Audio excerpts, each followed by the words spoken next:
dusty. I'ma tell you where I'm from now. I'm from the places and the spaces where the metro don't boom through. You have Crown Me Now, and you actually have an EP kind of tagged on to Crown Me Now. LEP. More than dust, follow us. Habitats often create habits. Bad buzz, bad connects often make static. What's up, y'all? It's your girl Kim Marie. I'm here with, and we are definitely here with Yasmin, Miss Yasmin Bonita. Bad news couldn't even make the iPhone. Welcome back to this episode of The Block. I am Bo, and this is your girl Kim Marie. And we are here with the Jungle Riders today, where we're going to sit back and dive into the car world. Official product baggies and pistols. Never show them your stats like the lotto, how they hit you. I surround us, watching the people around me do rap. For instance, like Carolina KG. Agitators, I send them to get sorted. Flavor is now or later. For the most part, driving, making beats, shooting photos. Once in a while when I get a chance, we here. We here. Clipping it about a 60 to flash. San Diego to charge, no attempted. And we're here today with Miss Reiki Ring. We're here today to discuss what it takes to be a Reiki. Clean, my reputation precede me. Walk with me, not beneath me. Feed them that don't feed themselves, they just become greedy. They stop working, but they only go for like $50 on Amazon. Just like $5 for Amazon. I wasn't going to use it as like a first person view mode to fuck when I'm fucking like. And then run back. Cause some money like cancer keeps the opposition pessimistic, cause I carry tech and Smith. Drawing of him, he liked it, and then he commented on it. He was just like, hard as fuck. Like, yeah, it's hard. Yeah. But I pull up, give you definition, keep it real, my mechanism. You mean the vague? I knew everybody. You have this sense of community, and when I went to Charlotte, I didn't have that. And so I really struggled. That led me down to, if I'm being real, depression, anxiety. It was the first time I had to go and see a therapist. Well, for the money, want the fame. Play the block, get money, stay relevant, the name. This dude, and I feel like a lot of people might know this famous group that came out back in the day. Bah. You know what I'm saying? Like, never be the same. Ballin' my family business and treating it like we the James.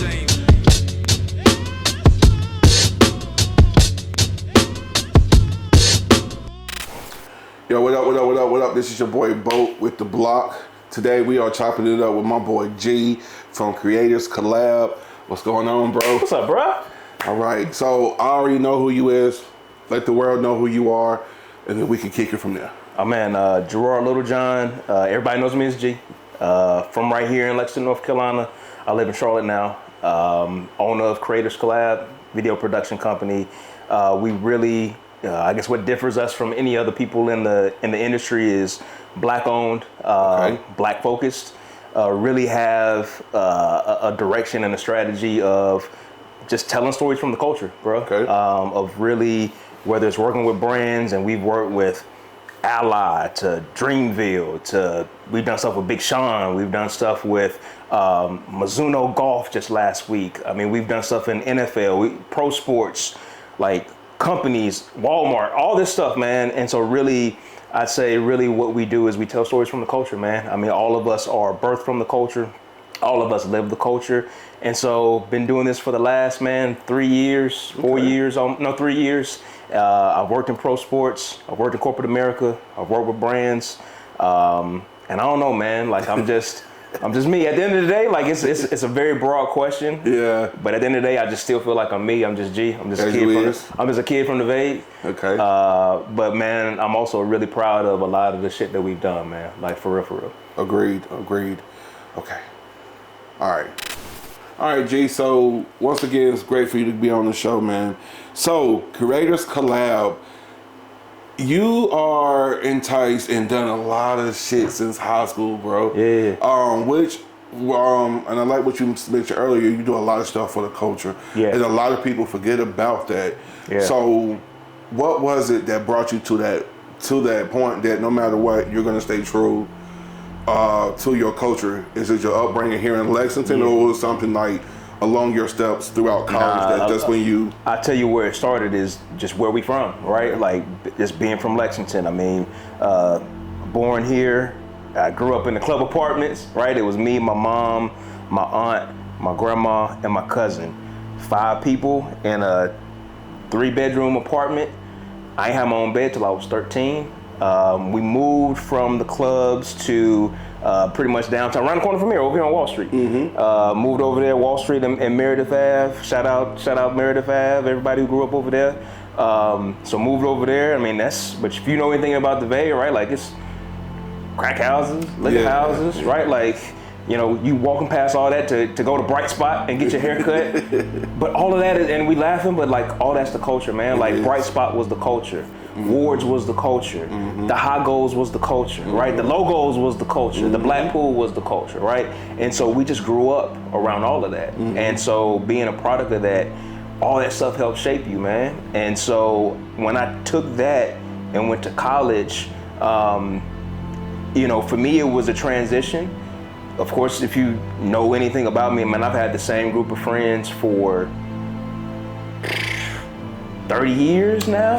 30 years now. So we've all known, shout out to the Dub, but like we've known each other for a long time. So whether we was on the playing fields together, whether we were in the classrooms together, we started breaking off when we went to college together, right? And so I had those guys for the most part the whole time. Now a lot of people went to, some people went to A&T, Black and Fats and all them guys. Shout out to Fridge, he went to Virginia Tech. We had people to go to Lenore Ryan, Terry, Crump and them went to Meredith. So we kind of dispersed my freshman year, and I was the only one that went to Charlotte. Okay. And for me, because I had the same friends for a long time, I really struggled transitioning. I really transitioned going from, if I'm being real, like I was a big fish in a small pond, so to speak, in the vague.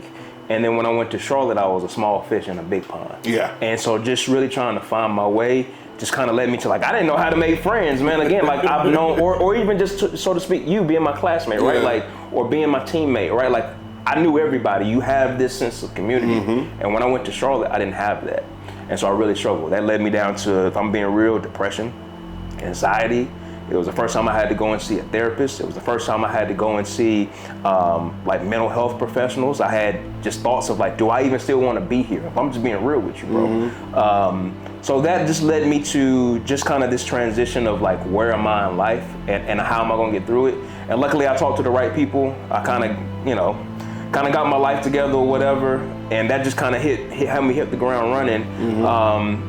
And then I was a computer science major. And I was that because back then, like a lot of people were just saying like, all right, like technology is the future, right? And you need to be around computers and all this different management information systems. And I was just kind of riding the wave because I thought it was what I was supposed to be doing, but it wasn't what I was passionate about. And I had to fall on my face when I was in college. I failed calculus, I failed statistics. I was on academic probation after my first semester.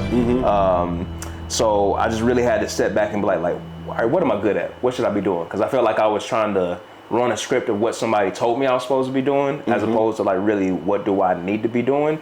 And that's what led me to kind of this communications world, this production world that I'm in now, as you talk about with Creators Collab.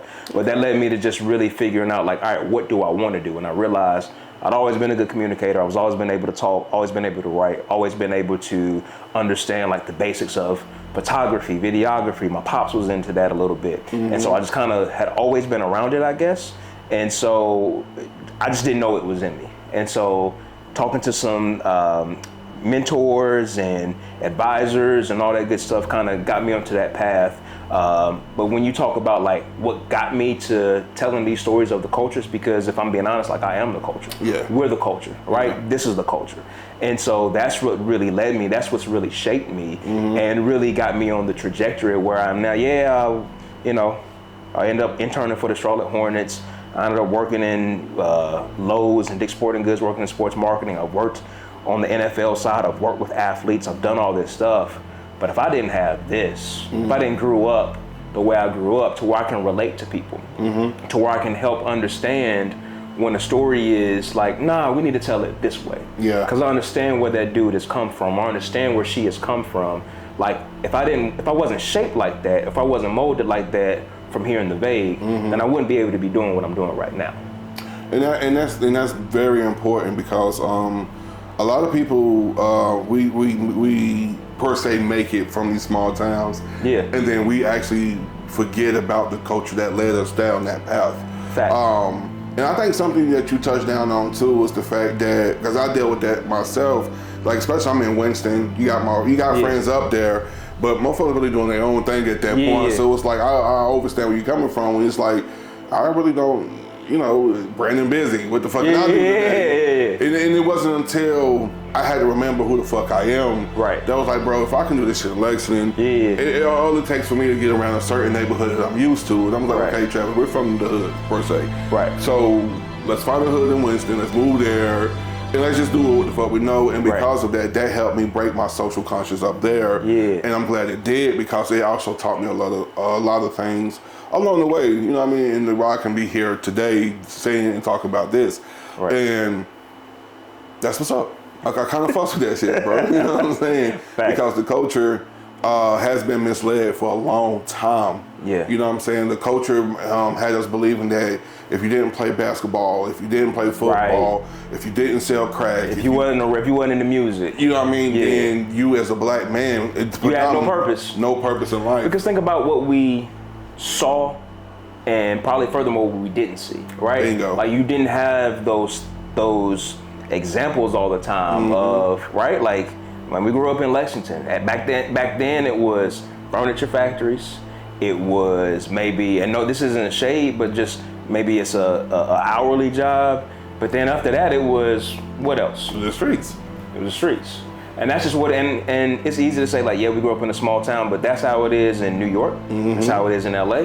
That's how it is in Chicago, Atlanta. Like, just because we're in a small town doesn't mean that all of a sudden our culture is somewhat different. Yeah, we just might be more rural. Yeah, we might be more country, but the culture is the same, right? It is. And so we're still, that's why I'm just saying, like, for me, where I think I have the advantage in what I've been able to do, whether it's been in my corporate career, whether it's been in my entrepreneurial career, regardless, it really don't matter, right? It's just been because I bring all of that to the table with me. And I'm unapologetic about it, right? Like anybody will tell you, when I just went out with somebody last night, matter of fact, and I went out to dinner, and dude was like, man, I ain't even have to worry about what you was gonna put on, because I know when I see you, you're gonna have your tats out, you're gonna have on J's, you're gonna have, and because that's me. And while it's taken me a while to get here, I'm not gonna lie, man, I'm unapologetically me. I'm unapologetically black. I'm unapologetically North Carolinian. I'm unapologetic from the Vague. I live in Charlotte. Like, I just am who I am. And I'm comfortable with that. And what I'm always shocked about when I step into these rooms, whether it's a corporate room or brands or sports or whatever, man, people don't always bring what we've gone through to that table to shape, like, how are we gonna market that? How are we gonna tell that story? How are we gonna, strategize against this? A lot of times, like, what we went through is actually like somewhat left by the wayside a little bit. And so I'm just different, man. Like, I bring all that stuff with me, and you either with it or you're not. And if you're not with it, then that's fine. I probably didn't want to work with you in the first place. But if you're with it, then we gon' create, we gonna make money, and we're gonna do it. And so that's just kind of how I've been. And now, man, I'm about to be 40, bro. And I'm just unapologetic about, like, I'm super comfortable who I am right now. Gotcha. All right, bro. So you talked about being apologetically black, which by all means is fucking awesome. What point in your career did you get to that point though? Like, was it at times that you was like, okay, if I show up like this, I know they're gonna have something to say, so let me scale it back a second. Like, take us through that. If I'm just keeping it a buck with you, I've probably gotten really comfortable in the last probably 4 years, probably post-pandemic. Kind of prior to that, right? Like when you're used to being the only black person in the room, and you're thankful for having a seat at the table. And I talk about the seat at the table a lot, right? Like that's really a big part of Creators Collab. It's a big part of just who I am. Like, I want to raise up black talent. I want to mentor black talent, specifically creatives, specifically people who are generally not able to get in the room when it comes to like marketing and storytelling and campaigns and all that shit, man. Like that's generally what I'm talking about of who I want, because I can't really help a black accountant. I'm sorry, that ain't really my expertise. But like just in the realm of where I've worked, which has largely been like marketing and communications and PR, like that's really where I see where I've had influence. And just early on, you know, when you're younger and you're black, it's just, man, I'm thankful I'm here. And I just want to plug into wherever I can plug into. So a lot of times that meant reducing myself in order to make sure that I'm there. Because there were a lot of times I'd be in a room and I'm with a brand or organization and they're trying to reach black people. But even sometimes I wasn't even there, right? Like there were certain times that I would just hear about certain things. And I'm like, dang, like, man, I'm the one, I went to college, I got a degree. I'm from the culture again. I'm the person that you want to reach, but I'm not even there. So I just know how hard it was to get there. However, man, for me, in 2020, when George Floyd got murdered, it was our awakening. And all the things leading into that, right? Whether it's Eric Gardner, whether it's Ahmaud Arbery, where it's like all these different things, it kind of just, I guess, kind of like exploded with George Floyd to where it was like, man, I can't keep doing the same thing that I've always been doing. And that's really, man, what sparked me to start Creators Collab and really just kind of jump out, because I was working full time. And just for me to take the leap of faith to be like, nah, I see where there's a gap. I see where, because really what was happening was all these brands, whether it was Nike, and I'm not saying this as anything bad, but whether it's Nike or Bank of America or New Balance, I mean, you name it, like all these different companies were responding when George Floyd got murdered, and people were donating money or new campaigns or whatever it is, trying to reach black people. But every time I would see it, just to be honest, I'd be like, nah, that was fake. Nah, that shit wasn't real. Nah, that was disingenuous. Nah, so I was just paying attention to this, and like I was right, right? Cause I was just able to take what I had went to school for and the experience that I had gleaned in corporate America with, again, going back to what we're talking about, with my own experience of how I grew up, how I was in a single parent home, how I, grew up in certain neighborhoods, right? Like when I'm in a barbershop, when I'm like all these different things that just make us uniquely black, like I would line it up against that and I'd be like, nah, that was inauthentic. And so really it just led me to be like, you know what? I'm never gonna be able to solve for a company to do 100% the right way. But if I make my own, now that I've had a seat at the table, it's like, all right, I'm gonna build my own table. And I'm gonna bring in the people who I want to bring in.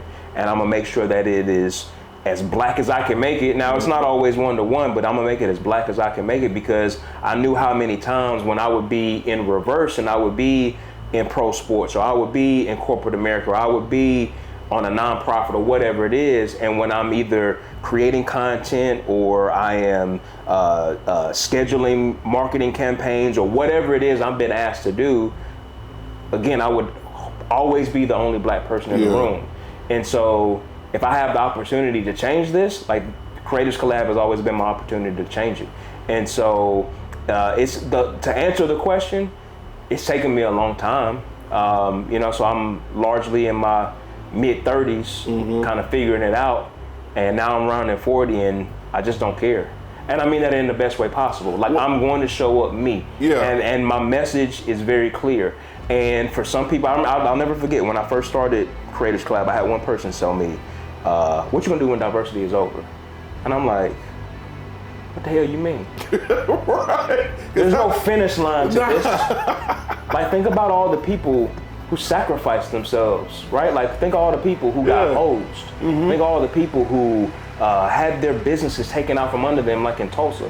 Think about all the people who were hung, right? Like, there wasn't no finish line to this, right? So I'll never forget kind of that of like, what you gonna do when diversity is over? It's never over. And that's a big ass fucking insult to us as a culture anyway, because you want to be technical, like, that's why I do the community activist work in unions that I do now.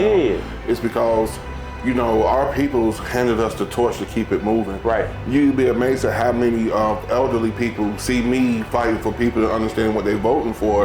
And sometimes they really break down and cry because they think that our generation forgot about how to do that kind of thing.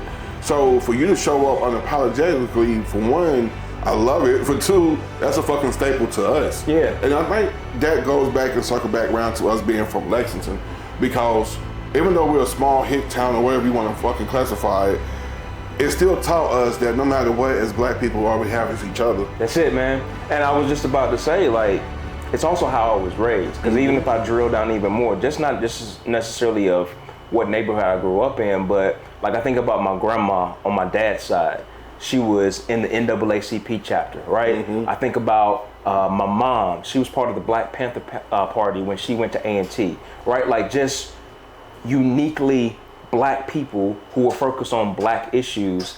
And for me, like, again, that's how I was raised. So I've always been raised to where, like you just said, tugboat, right? Like, that's just who we are, right? Like, that's just how we were raised. We were raised to look out for each other. So it don't matter, like, if I'm over Corey house or Sean house or Fat's house or whatever, like, they mama gonna look out for me the same way my mama gonna look out for them. Like, we just had that community aspect. But then, like I said, when I drill down into it, like, that's just what I was taught. It's all I know.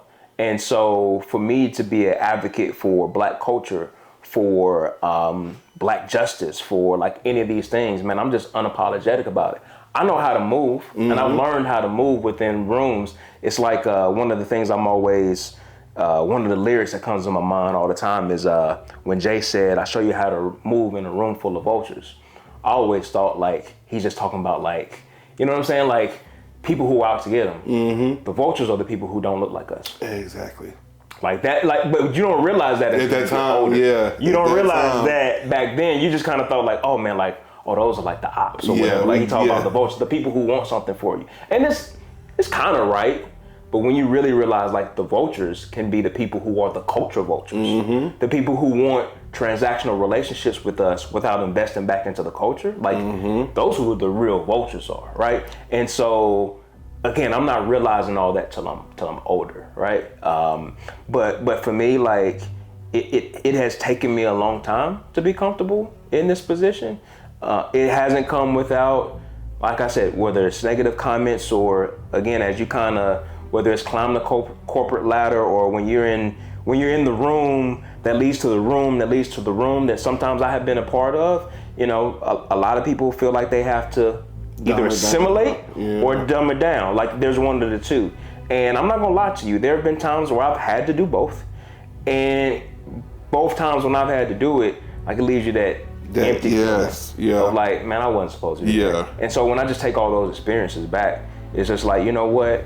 The solution has just been, man, I'm just gonna be me. And it works. And now I'm proud because I can do that to where, like, I got kids, man. I got a 10-year-old daughter. I got a 5-year-old son. And so they can always look at dad and be like, you know what? Nah, my dad did it the right way, right? And so for me, that's just how it's just, having kids and becoming a father has really just kind of been the thing that's kind of pushed me more towards, you know what? Like, you got somebody else looking who you need to be yourself for, and not a different version of yourself, but the version of yourself that's like, nah, man, I'm really putting on for who I want to put on for. And that's peace, because I do the same thing with mine.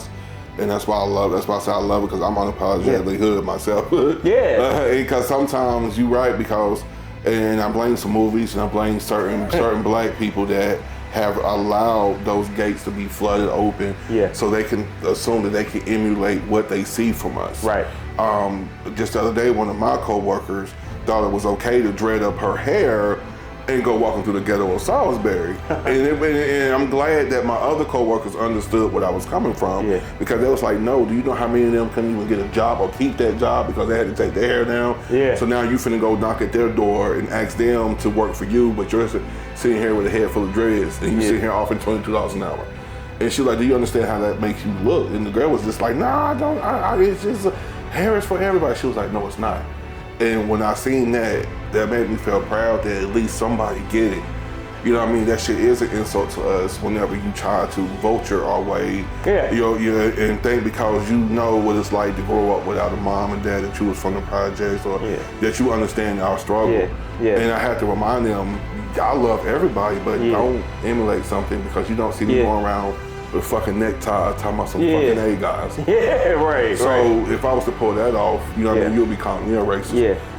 And I think people understand, like, your culture is truth. You're not portraying to be somebody that sold 1,000 bricks or portraying to be somebody that got all this fucking money. Yeah. You're the truth culture while staying unapologetically black. And we need more of that representation at those tables. But that don't mean I don't understand, right? Like I grew up all the same people who sold the bricks or got into trouble or got locked up. Like we grew up with all those people, so I understand it. And I think that's, again, to me, that's the secret sauce. That is secret sauce when I'm going into these rooms, I'm either saying like, hey, let us help you tell that story, or let us help you market that, or let us help you whatever it is, because not just me, but my whole crew, shout out to Kaya and Pierce and Chuck and all the other people that I work with, in terms of we all have grown up like that, whether we grew up in New York or whether we grew up in Alabama or whether we grew up on the West Coast, like it's all the same thing. And so for me, that's it, right? Like, so yeah, I ain't sell bricks. I don't want to sell bricks, but I understand, right? Like I understand, because that is intrinsically who I am, of the streets that I walked, the neighborhoods that I grew up in, the people that we all know. I didn't, but I know, right? Like I've just been around, like when you are around that lifestyle, you carry all that stuff with you. And so I wasn't born with a silver spoon in my mouth. Most of us from the Bay aren't. Too is, everybody grew up somewhere different. Like I ain't from Lexington, but I've been living since '97. But man, you from here? Yeah, I know. I'm from here now, but I'm just saying. You from here? That count. Coming from where I used to stay, the stuff that we used to do, same stuff somebody else did, same stuff motherfuckers from High Point was doing. Everybody was doing the same thing. Yeah. We all got the same. We all share the same experiences, like TGI Fridays, watching Rugrats, Friday Night Football, whatever it is, playing hide and go get, like everybody play. What y'all call nigga knock? Like we call it nigga knock. Some people call it something ditch, something ditch, something ditch, ding dong ditch, or something. Ding dong ditch. Everybody got their own iterations, but we all did the same shit. Yeah. That's my dude. He coming over for some shit. Oh no, that's all good. Oh no, we still rolling good.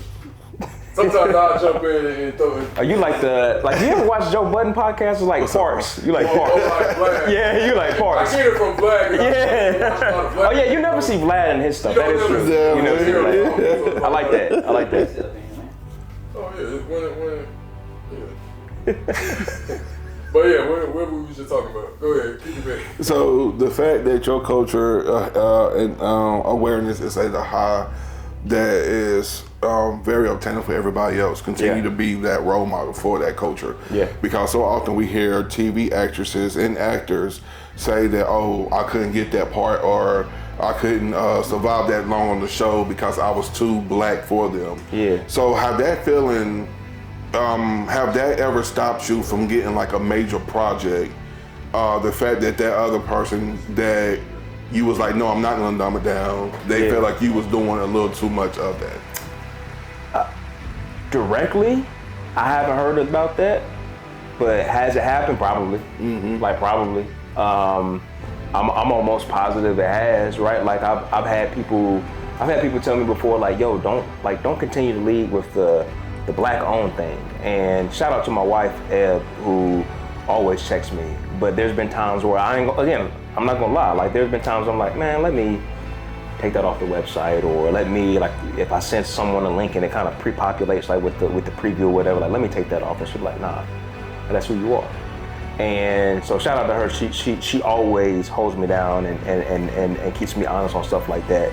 But the short answer is I'm pretty positive it has. And that goes back to like what I was saying before. I'm really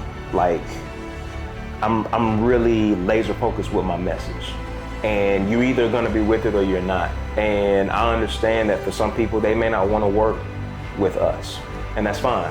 I probably didn't want to work with you in the first place, right? Like I'm also in a really good spot. We're in a really good spot, I should say, of we're taking on things that we're passionate about. Sure. We're taking on things like the work that we've done with Ally and Big Sean and his foundation, right? Like it's around, they do like this weekend long competition with HBCU schools, and these HBCUs are figuring out different entrepreneur solutions they can have for different issues that are going on in communities. And then like Big Sean and his foundation support it.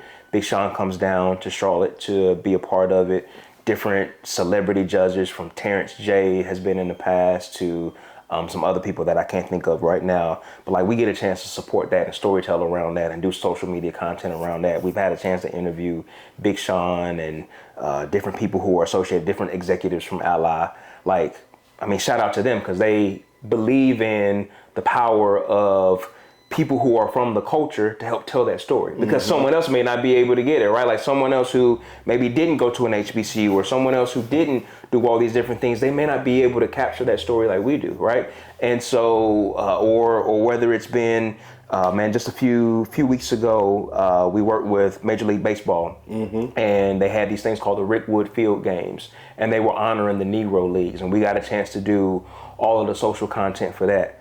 Man, we understand that, right? Like we understand what it means to be Black and participate in sports, right? Being former athletes and just being of the culture, we get that. So we understand how important that's going to be able to tell those stories. And then like we do that project, and unfortunately, Willie Mays, the baseball player, passes away while we were down there. And we get a chance to do a Willie Mays tribute while we down there. Like, yeah, that's dope. Man, that's dope, man. Like, fuck, yeah, if that ain't for the culture, I don't know what the fuck is. That's dope. A dude from the Vague gets a chance to talk about not just a sports legend, but a Black history legend, right? Like we got a chance to do that. Like, again, I don't think that happens unless I'm unapologetic about our approach to where like, here's who we are, here's what we do, and that's either gonna be with it. So those kind of opportunities come because of that. And so we get a chance to tell those stories. And don't get me wrong, but we work with you in the medical field, so we work with Atrium Health. We tell stories of like heart transplants and AEDs and stuff that has nothing to do with the culture, if I'm being real, but it's also, we damn good at what we do too, if I'm being real. And so there's that mix of, we tell stories from the culture, and then we're also like top of the top, really good at what we do. And so those two things mix and merge together. And so that's what's led to a lot of the success. But again, answering the question, you asked me like, man, you know, have you ever lost opportunities? Probably have. Yeah. But I'm more proud of the stuff that we've done than I can't worry about what we lost. Man, that's real. That's fucking real right there. Yeah, man. All right. Woo-hoo. All right, so you got Creative Collab jumping. What was your thought process of choosing the people to work with out of everybody you came across? I mean, my biggest thing was I just really wanted to make sure that I was highlighting and promoting people of color who otherwise wouldn't be able to be in that position.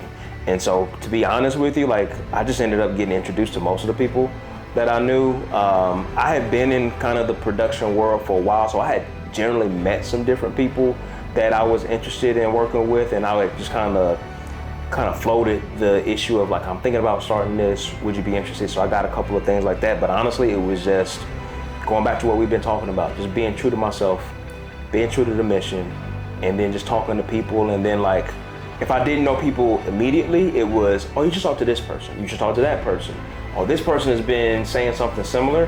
And so, I mean, if I'm just being real, it just kind of got aligned. I just didn't, like, I ain't put no ads out in the paper, or I ain't post on Facebook about like, I'm looking for these people. It was really more so like, oh man, I got someone dope, you should talk to Kaya. Oh, I got someone dope, you should talk to Chuck. Oh, I got someone dope, you should talk to Pierce. And it just kind of naturally happened. And I think what's more important than anything is like, my immediate crew are like brothers. And the same way that I'm close to the Dub, I'm just as close with them. That I consider like Kaya's like my little brother. I consider Pierce, who's like my age, like we like brothers. We just like, we black and nerdy like anybody else, right? Or just same thing with the whole crew. And just, but I also knew that these were all like high caliber people who could do what I know we needed to do. But then also like what we talked about before too is just trust. Like I can trust them. I trust them with my family, right? Like, you know, they around my family. They come over to the crib.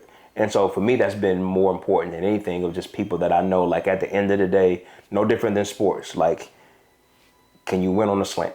Can we score the touchdown? If I give you the rock, can you score? And that's always been the thing. And so I just knew that I've always, if we're gonna be in these rooms and we're gonna work with these different brands to Ally, to Walmart, to the PGA Tour, to NASCAR, like we got to be able to execute too, right? Like it's one thing to just kind of talk your way into the room. The other thing that I think a lot of people sometimes forget is you got to execute to stay in the room. A lot of people just want to talk their way through it. A lot of people just want to do the social media stuff and do the announcements. And I've never really been that, to be real with you. I've never really been the announcement dude and tell you like, here's what I'm gonna do. I like doing it and then show you that I did it. Like that's just always been my thing. And so I just needed people that I knew at the end of the day, can you do it? And man, they'll tell you like, sometimes I'm hard, sometimes I'm like, you know, when it comes to deadlines, right? Like if the client wants a deadline and it's, you know, Monday, July 15th, we're gonna get them the first draft, July the 12th. Because I have to take away any of the stereotypes, any of the misnomers, any of the things that people are gonna take of, you know what, we expected them to be late. We expected them to not have quality service. We expected them to not be high caliber.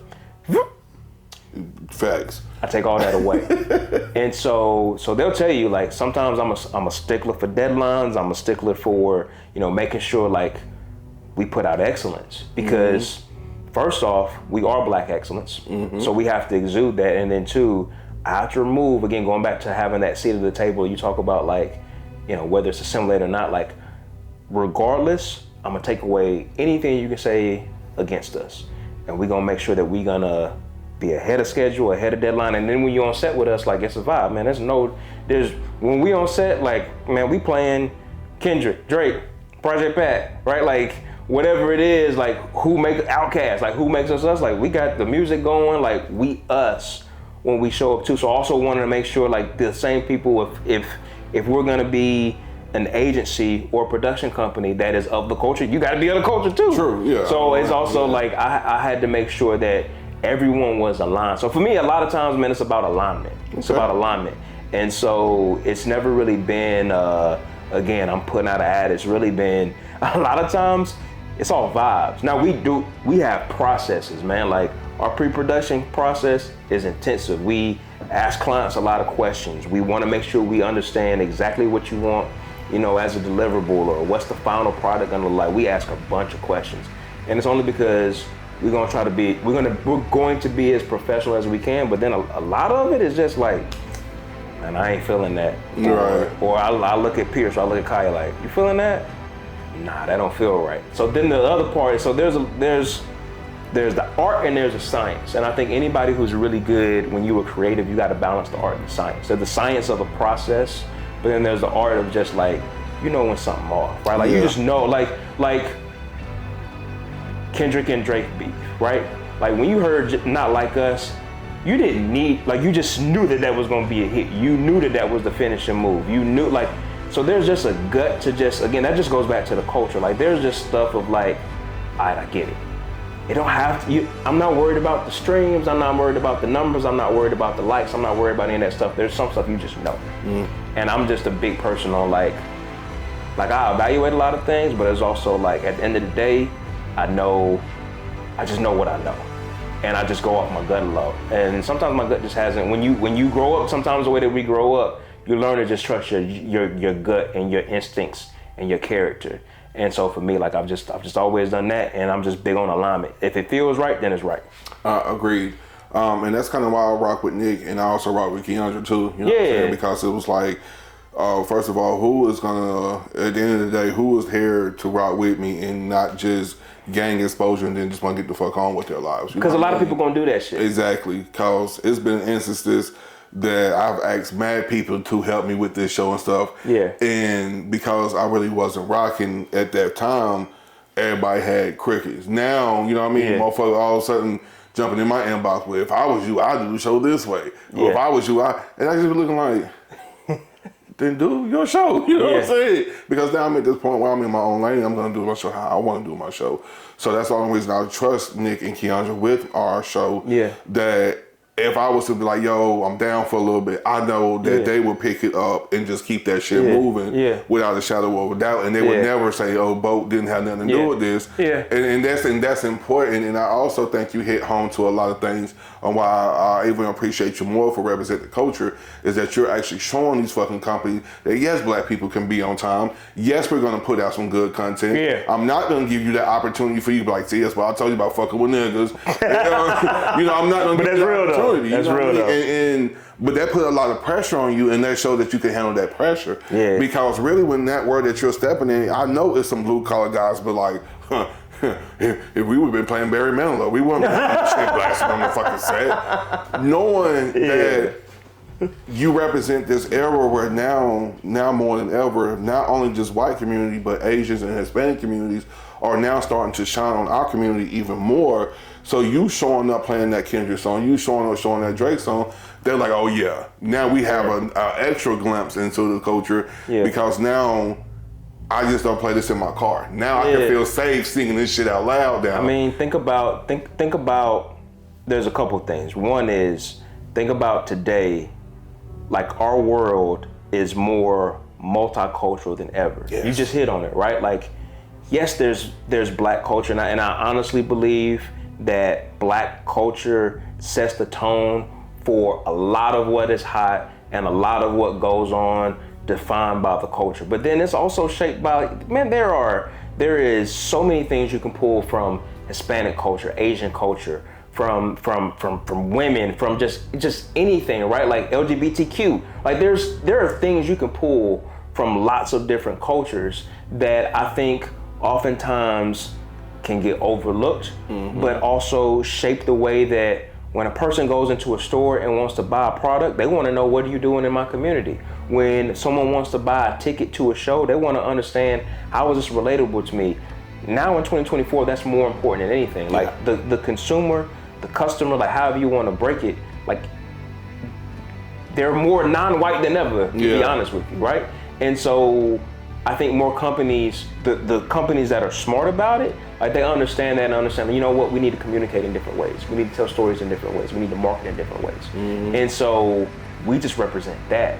And so to your point, is there a lot of pressure? Absolutely.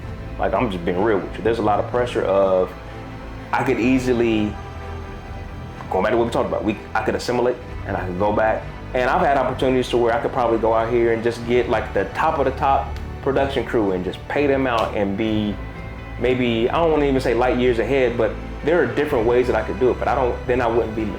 True. And I'm just really at this point now, again, just kind of as I've lived life that I've lived, like I'm just not at this point where I'm gonna justify myself or I'm gonna compromise my integrity. Like I'm just past that point of life. And so I believe that I was really, I think God gave me something and I'm just riding it out. And it's been successful because of all the stuff that we're talking about. And so, I don't know, man, that's just me. But I think you hit on something really big in terms of like all these different cultures and people now paying attention to that way more than they ever have been in the past. It is. So you showing up unapologetically, I think it actually helps you. Absolutely. Because I have seen, I never forget this one time I walked into an office thinking I was gonna have to be all professional, and the shorty looked at me, she was like, "What are you doing?" I was like, first of all, you know who's all here. We get ready to meet the mayor and all that shit. She was like, "Yeah, so what are you doing though? Why are you, nigga, this ain't you?" I've had jobs where I gotta put on a blazer or I gotta be in business casual or I gotta be in I'm just glad those days are over with. To where like when I do have people reach out to me and they're like, yo, like, man, I love the way, I get that a lot, man. I get a lot of, man, I love the way you show up. I love the way that, because if you're gonna see me on a Zoom meeting, you're gonna see me in person, like it's gonna be the same thing.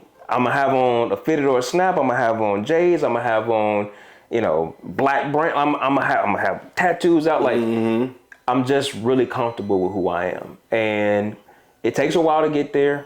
And I understand that everyone probably isn't as comfortable with me, and everyone isn't as comfortable probably seeing someone like me. But I just really feel like, for lack of better words, like I'm just in my bag right now in terms of the experience that I have, the life that I've led, the opportunities that I've been given, And so I'm just riding it. Like now it's just all gas, no brakes. Facts. And so, Facts. and just being okay with who I am, right? Like it's okay that, to your point before, right? Like I've never been locked up. I've never, there's a lot of things that I can't say that I've done, but it doesn't mean that it's not a part of my life and it hasn't affected who that shaped me to be. But I can be comfortable that I am the intellectual black dude that also happened to grow up in the hood, that also happened to play sports, that also happened to be nerdy at times. Man, I love Marvel movies and Game of Thrones, and like, I'm just comfortable being who I am. Also, I'm comfortable, like, I love being inked up, and I love like, so I'm just, because that's who black people are. Like, we're not what you call monolithic. We're not all the same. We're all different, right? And so I'm just really comfortable being whoever that I am, I'm that. Gotcha. Well, that's pretty powerful, bro. And, and I pray who's ever watching this, that's gonna be watching this, take that message around with that too. Yeah. Because it's time for us to stop hiding in who we are. Yeah. You don't have to be ignorant to be loud as a black person. Right. We don't have to walk around holding our nuts, pulling our pants up, with and motherfucker, you gonna know because when I came into the business world, I had to have that. I had to get rid of that mind frame myself because I feel like you ain't finna play me. Yeah. Motherfucker, I know you just seen me do some foul shit, so why you gonna run and tell me? Right. But then I had to understand, like, people don't agree with that kind of approach. Right. That scares them. Right. Or make them want to be there's just also been, I also feel like there's also been a shift from, I'll tell you for real, like, when I first started working like in corporate America, like going back to the example you talked about, like of someone wearing their dreads, I've heard of people tell you like, you can't wear your hair like that. And now it's like, nah, show up with your locks. Like show up with that, be you, right? Like I remember being at a job and I was working on like a flyer or something.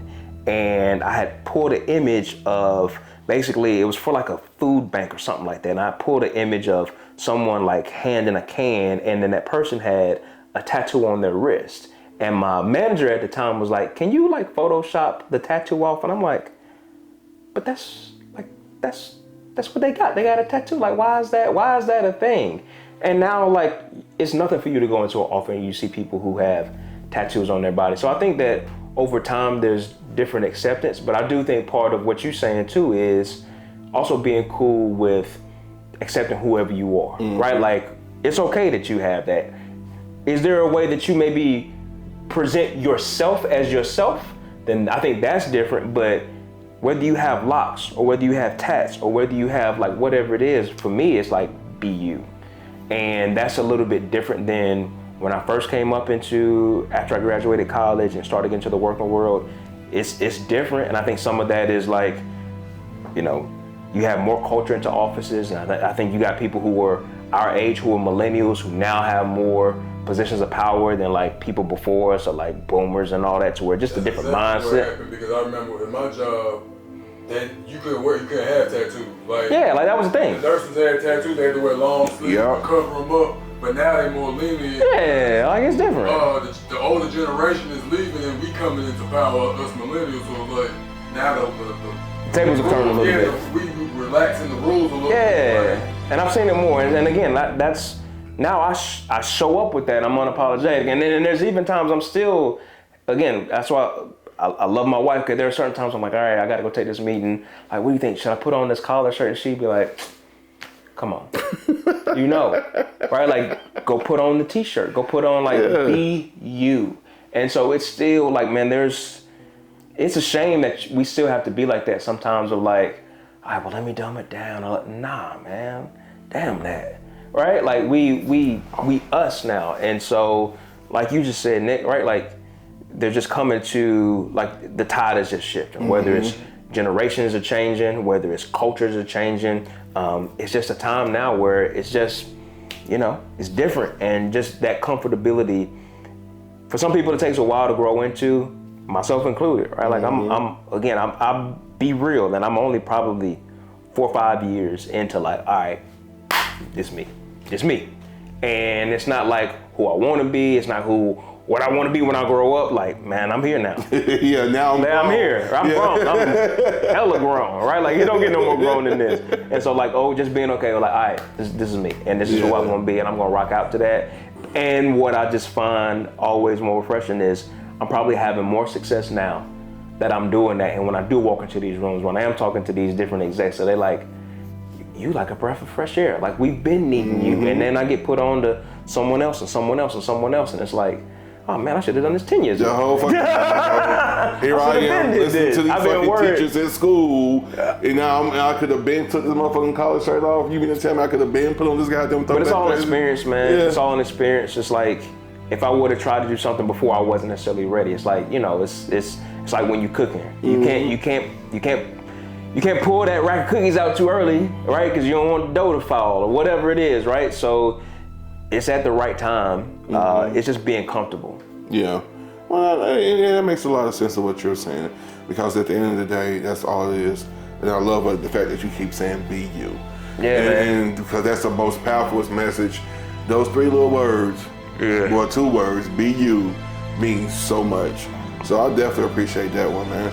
So, G, first of all, thank you so much for coming through, thank you for having dropping us, to reintroduce us to a culture, a true, authentic self culture that a lot of us haven't seen in a long time. And you know, and that's awesome that you brought your authentic self to this camera.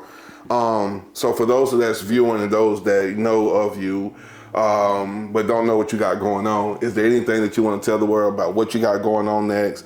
Anything that we can look for in the future for us, like anybody you're looking to work with? Yeah. You know, just let us pick your brains about that for a little while, and you know, you can get your shout out on this, all that good stuff. Oh man, I just say, like, I mean, what you just see more of us is just, I would just say, as much as we are of the culture, we also make sure that we are aligned to culture, like whatever's popping right now. So right now, what we've been doing a lot of has been like short form social media content, right? Like, we've been doing a lot with, whether it's golf brands, we've been doing a lot of golf stuff. We've been doing stuff, you know, on the pro athlete side with MLB. So we've really kind of, I don't want to say we've been exclusively that, but we've just kind of been riding with the times of, or like, you'll see a lot of these companies or organizations like try to work with influencers and try to work with content creators, and we're like kind of a step above that, right? Like, where a lot of people would just hand someone a phone and be like, hey, make that, like, make this, when every influencer isn't necessarily a content creator. True. And so we are a production company that can produce anything from short form content to long form content to commercial content. And so we do everything, but really just kind of where things are right now is people are consuming content on Instagram and TikTok and like these video platforms. So we are there. And so you're just kind of seeing more stuff like that. But we'll ride it out. We can niche up to doing long form content. We've done that. We got a short documentary coming out for a nonprofit. We'll be doing some stuff around like in the food and culinary world. We'll be doing some stuff like that in the fall. We're always working in like the sports and multicultural kind of area or whatever. So that'll never change. So like I said, the MLB or golf stuff will always be there. So we just ride the gambit, man. So it's nothing for us to be, like I said, we've done stuff with Dreamville and Big Sean and like in the music community. We've done stuff in sports. We've done stuff in corporate America. We've done stuff healthcare. Like, I just really love the fact that we're well-rounded, man. And we are a production company.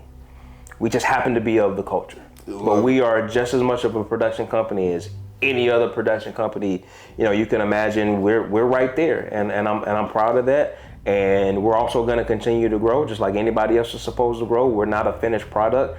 Don't pretend to be. Not interested in being it. And so just continual growth, man. So you know, if you want to find out more about us, creators-collab. creators-collab.com. On Instagram, we're creators.collab.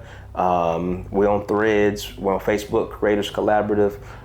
So you can always, I try to make sure that I post as much of work as I can. Sometimes we can't post stuff because, you know, other secrecy, other companies have rights and NDAs, and you'll be surprised a lot of stuff that we end up working on that we actually can't post a lot of the stuff. But no, man, you'll continue to see that, and you'll just continue to see, you know, us be true to ourselves. And so to me, that's the biggest thing. And so I'm just always going to be interested in, like I said before, like however I can be the vehicle for others to have a seat at the table. That's what I'm going to do. I love it. Because I'm damn sure trying to sit right there beside you now. Hey man, you there. But I got to give you a shout out, man. You like, there's been different things where I've either had an opportunity to speak or just whatever it is that I often get a chance to do. And you pulled up on me a couple of times, and you asked me to do this, and I told you I was going to do it, man. And it's just that's just part of the rapport that we have, not just as classmates, but man, we from the same town, man. And so like, if I give you my word, I'm going to do it. Like anybody will tell you about that about me. Like if G say he going to do it, I'm going to do it. I'm going to come through. And so that's just something important for me, and this is important for me. Like people make time for things that are important to them. That's true. And this was important to me, so I wanted to do this. And so I got to shout you out too, man. Like you are doing it, and like we've talked about, a private conversation that I'll make a little bit public is like, man, you are doing this because you want to do it. This is the art part of it, and so you can't define art.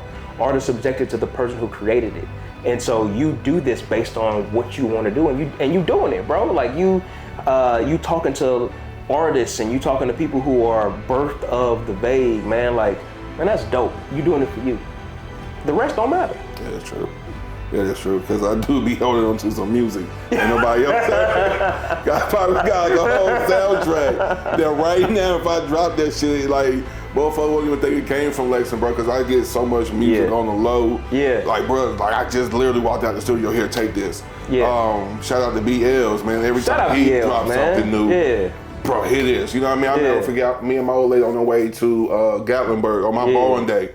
Yeah. He like, man, happy birthday, bro. I'm about to drop something on you.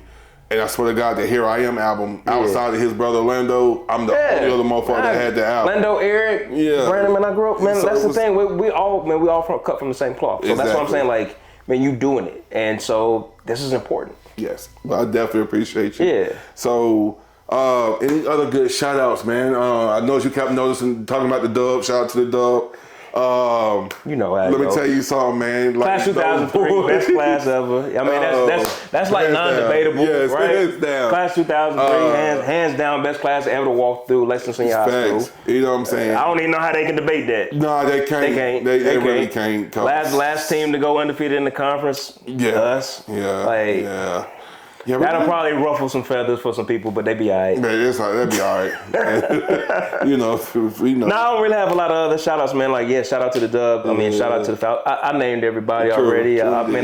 I try to keep it low key, but just shout out to anybody who's ever supported me. I pay attention to all that stuff though, man. Like, whether it's been a Facebook comment, whether it's been a message, whether it's been people hit me up on the side and say, man, I'm proud of you, or man, keep doing what you're doing. I see all of that stuff, man. Cool. And so just shout out to anybody who's ever supported. It means a lot. I'm always humbled, man. Like, a lot of times I'll just sit back and be like, man, I still think I'm just a kid from the Vague. I feel that way too. Even with like my 9 to 5, and I'll be in the room with some very important people from around the world. Yeah. And I'm like, man, I'm from the fucking Vague. And sometimes have to pinch myself. You have to. Because it's like, but then I bounce back to what we mentioned earlier. We was raised to be prepared for this type shit. I'm not surprised at some of the rooms you be in. I'm not surprised at anybody tell me the rooms that they be in, because we was born like that. You know what I mean? I think we naturally try to discount ourselves and count ourselves out. So I think that's good to point that out. Yeah. I think we naturally discount ourselves, but you're right, man. Like, we are. It's kind of been, when you really sit and think about it, like, you have been prepared for some of those moments, and kind of those same things that you kind of run from are actually the things that end up shaping you. Facts. That's the damn truth. That's the damn truth. Because once I stopped, man, and really just put my foot down, like, you know what, Bo, we're not meant to be in the office. We're not meant to be confined by these hospital walls. Yeah, it's nice to have that in your background, but this ain't where this ain't where I belong. Or if you think about, like you said, like the activist work you're doing, like if you grew up with a silver spoon in your mouth, then you wouldn't be able to do that, right? Bingo. Like, because of your experience, that's why you're able to take that and be like, I know what's right, what's wrong, what I want to put on for in the community. And so you have that and so I have to remind myself of that too, of like, all right, maybe I didn't always have the upbringing that I would have liked to have had, but then if I had it, what would it matter, right? Like, I wouldn't have the tools that I have today if I had like everything laid out the way I wanted to have it laid out. So all those hardships, all those times where you're like, man, I wish that something was different, man, that's the shit that shapes you. You know what I'm saying? Yeah, facts. So, all right, guys, this has been Boat, and this is my boy G. You are just tuned in. You are tuning in to the block. I definitely appreciate your time. G, once again, I can't thank you enough for taking time out your day to be here. With that being said, peace.